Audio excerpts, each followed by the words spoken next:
day everyone, welcome to my channel. So in this tutorial video guys, we will create a program that will ask the user to give a year, and then our program will check and determine if the given year is a leap year using a function in C++ programming language. Before we start, I would like to say thank you so much to all my viewers, silent viewers, and supporters in my channel. Thank you for watching my videos.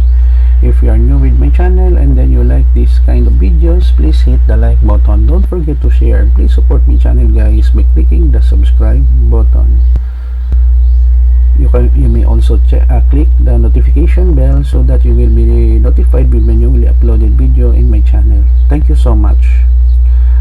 Okay, so I will put a link in the video description guys so that you can download the complete source code of this tutorial video for free in my two websites. Okay, so let's begin. Basically I'm using code blocks as my IDE. I'm using Linux Mint in writing this program. It is free to download in their website. Okay, so we have here sharp include IOStream for input output. This library file allows us now to use console out, console it commands and other commands in C++ using namespace std, and then I create a function int integer leap underscore year, the name of the function, and then we have here one passing parameter integer year. So new line, if year modulus 400 equals 0, the given year is a leap year, else if year modulus 100 equals 0, the given year is not a leap year, else if year modulus 4, the given year is a leap year, else the given year is not a leap year. New line, end of program, which informs the user that the program has been ended. New line here, and then we close our function leap year.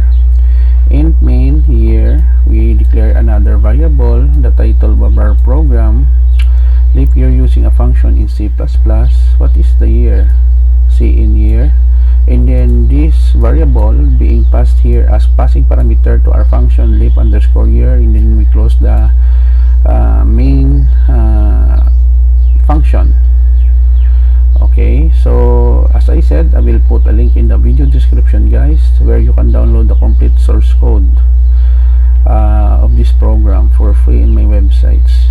Okay, so let us build and run so that we can test our program. Leap year using a function in C++, give a year 2020. 2020. The given year 2020 is a leap year and a program. Another example, what is the year 2022?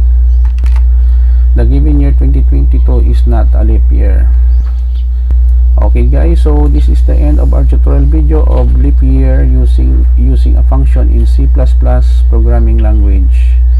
Thank you so much guys for watching. Don't forget to like, share, and please support my channel guys by clicking the subscribe button. I hope that you have learned something new in this tutorial video.